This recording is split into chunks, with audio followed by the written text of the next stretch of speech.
Today we are lucky to have with us Jenny Waldo, a screenwriter, producer, and director based in Houston.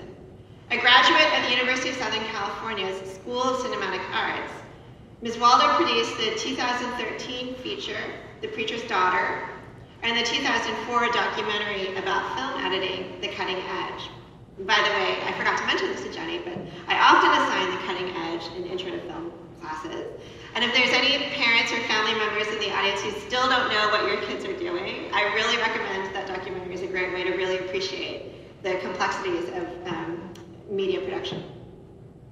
A former program director with the Southwest Alternative Media Project, SWAMP, better known as, and now a full-time faculty member at HCC's filmmaking program, Ms. Waldo recently took a Best Short Film Award for her most recent work, Acid Test, which was shot in Houston with a Houston-based, majority female cast and crew. Please join me in welcoming Jenny Waldo.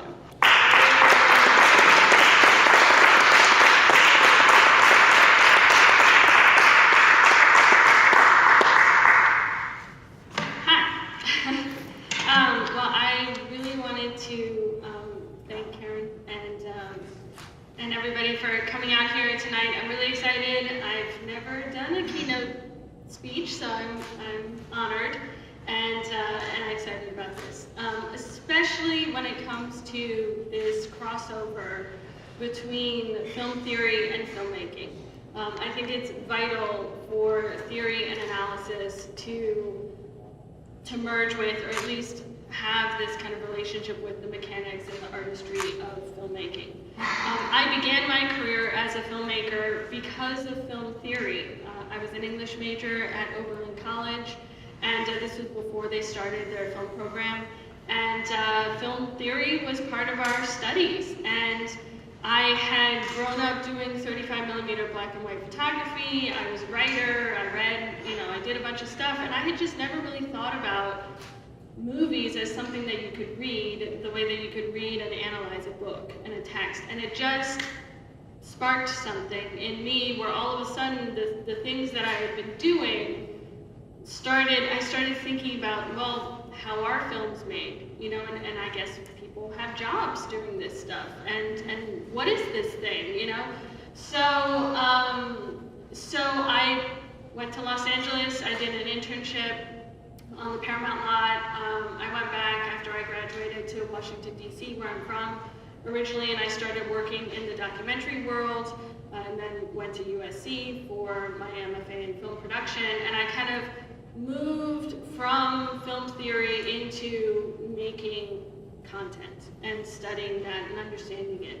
And it's one of those things where I really feel like this idea of understanding how and why movies move us is critical when you are a maker, because then you can harness that and use that in your content itself.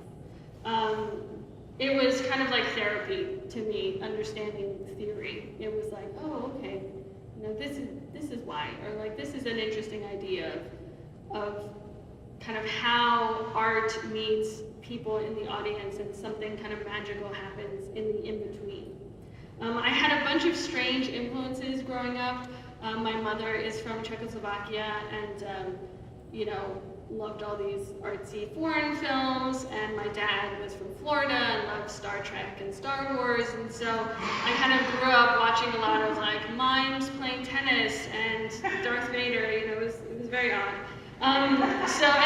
Again, what I love about this initiative is, again, this kind of interdisciplinary approach. Filmmaking itself is an interdisciplinary task. You have to write it, you have to shoot it, you need technicians, you need lawyers, you need accountants, you need, fundraisers, you need artists and actors and wardrobe and food and music and all these things. So what you all are doing here is echoes, the process itself, and I think it's vital to that process.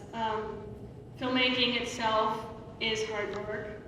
As glamorous as it is, I often get this whole like, oh, it's so cool that you're a filmmaker, followed up with this, I really don't know how films are made. And I was that person too, right? I didn't know what went into it.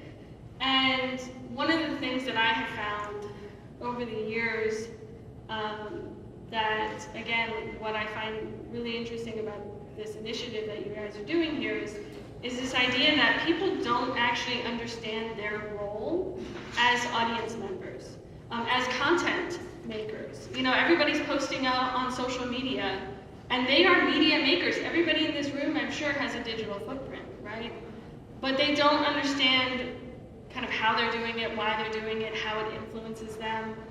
And so I think it's critical for people like you to do this kind of study and to understand it from all these different sides. So I think it's, you know, you guys are the bridge to that kind of understanding. And what I think is important, and again, based from my studies, going kind of from film theory to film production, for anybody who's really entrenched in the film theory, it is really cool. It is really interesting and fascinating. But at the end of the day, don't forget the people that are actually living and consuming this work and making sure that your theory actually reflects reality, right? Because we get all wrapped up in like this theoretical jargon, and we forget the people that we're trying to represent. And the same is true with filmmakers. We get so wrapped up in the art that we forget our audience, and we don't think about, well, are they receiving the message that I'm trying to give them, right? So it's a contract. Film is a kind of art that isn't just, I'm gonna paint in a room by myself and hopefully somebody will buy it. Film is something where you are doing it for other people, always. You're doing it for yourself too. I mean, I do it even when I have corporate jobs, 9 to 5, data analysis, and I do it when I'm, making films. It's always about, you're kind of always that creator, that artist, but at the end of the day, you want somebody to connect, right, with it. So I often tell my students at Houston Community College to use psychology and our understanding of ourselves, however misguided or mistaken that is, to make their movies and to influence their movies. Whether it's a social media post or even a corporate video, you are using images and sound and text and people and wardrobe and all these different elements to manipulate your audience into understanding the content that you're giving them or to be moved in some way.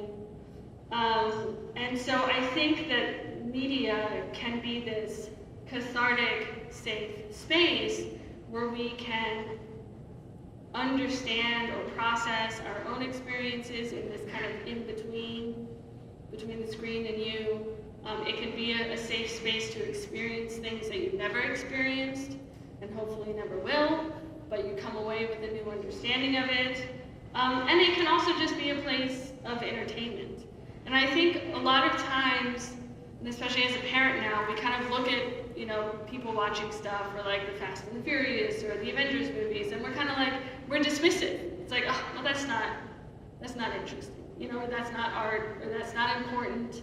Or like my kids watch unboxing videos and like people they watch other people play video games. And I just don't understand it, and I don't respect it, I don't, I just, I'm like, this is stupid, why are you doing this? Why don't you just make something?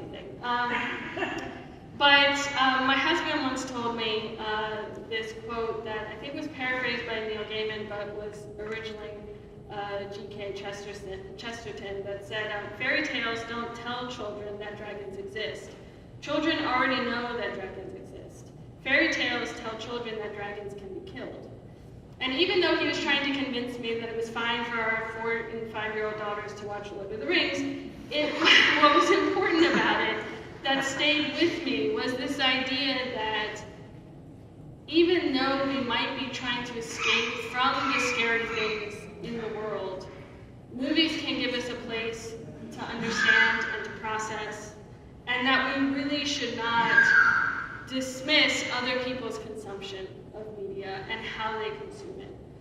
Because this is how we communicate today. It's in our images, our restaurants, changing into these digital moving images.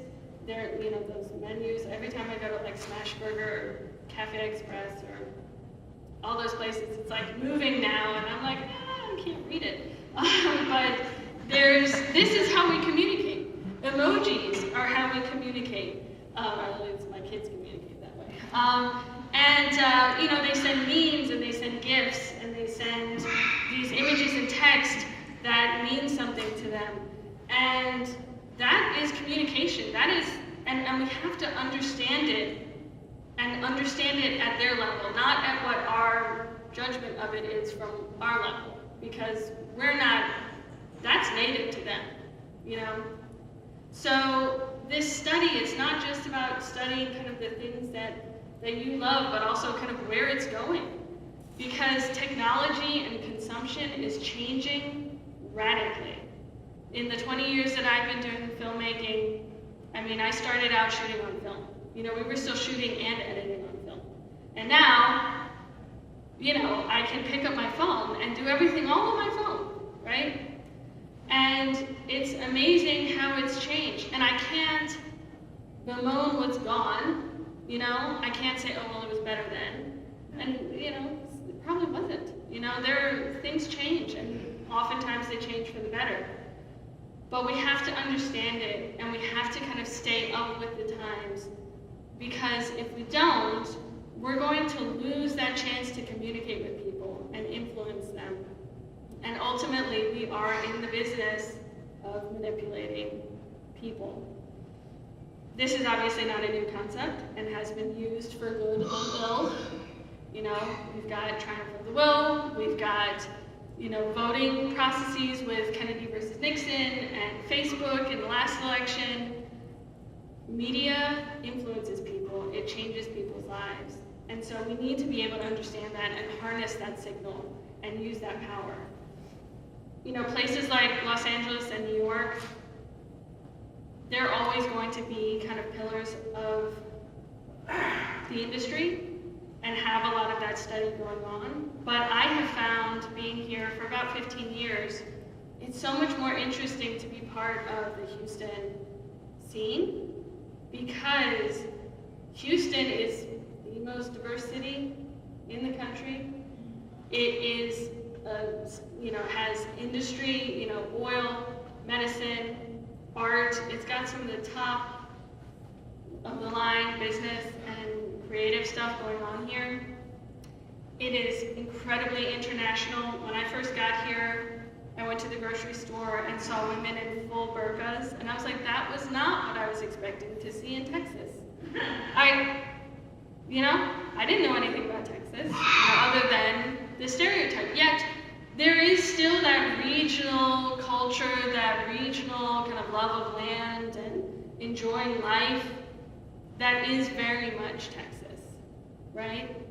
And what I found with my short film that's been going around through festivals the past couple of years is I've met so many regional filmmakers. And especially when they're young, I'm like, oh great, you had an awesome film, it won some awards, are you moving to LA? And everybody has told me no. Like everybody. And that shocked me. You know, as somebody who did the LA thing, I'm kind of like, well, isn't that what you're supposed to do, you know? But they were like, no, I can make my living, I can live my life, I can make the work that I want to make, I've got a community, and I can do it wherever I am.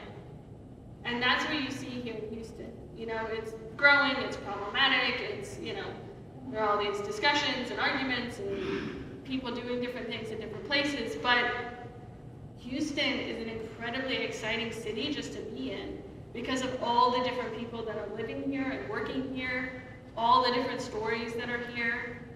It is an interdisciplinary town, right? It is everything that you need in terms of your studies right here.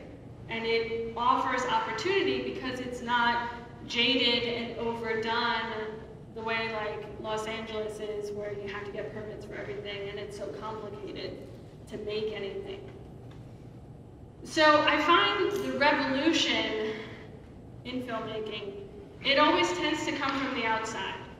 And there are all these things right now with the Me Too and all the different movements and changes and how we need to change the industry. that are happening. And all of that change needs to happen. Some of it is happening. But so much of that change is coming from the outside. It's coming from the people in the regions that are watching movies, that are making movies. Once upon a time, George Lucas and Steven Spielberg were the revolution. You know, we don't think about it, but they were. Like, we didn't have those kinds of movies before they came around. We had studio films. So, you know, now we've got Ava DuVernay, who's basically building her own empire, you know, like Tyler Perry, you know. And so it's coming from the outside, and it's kind of breaking in, and it's creating different models of change.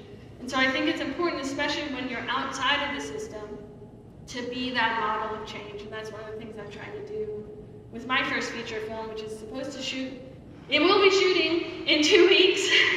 So, but you know, to be that model of change and to again, take what we see and what we're studying and what we're understanding and not just regurgitate what we're already seeing from Hollywood, but to do something with it and to do something that's unique to you and your voice and your region and whatever story it is that you have to tell. So the question is, how are you going to harness this power? Media is everywhere. It's in all things. It's art, it's business, it's entertainment, it's passing the time, waiting in the elevator or in line. It's on our phones, it's on the side of the buildings, it's on our restaurant menus, and who knows where it's gonna be. But at the end of the day, storytelling hasn't changed. Technology has changed, but storytelling hasn't. Humanity hasn't changed. And it's critical that we understand the content that we're putting out there and to help make other people aware of the content that they're putting out there. Because it can change the world. And you want to be able to change it for good. So, that's all I got.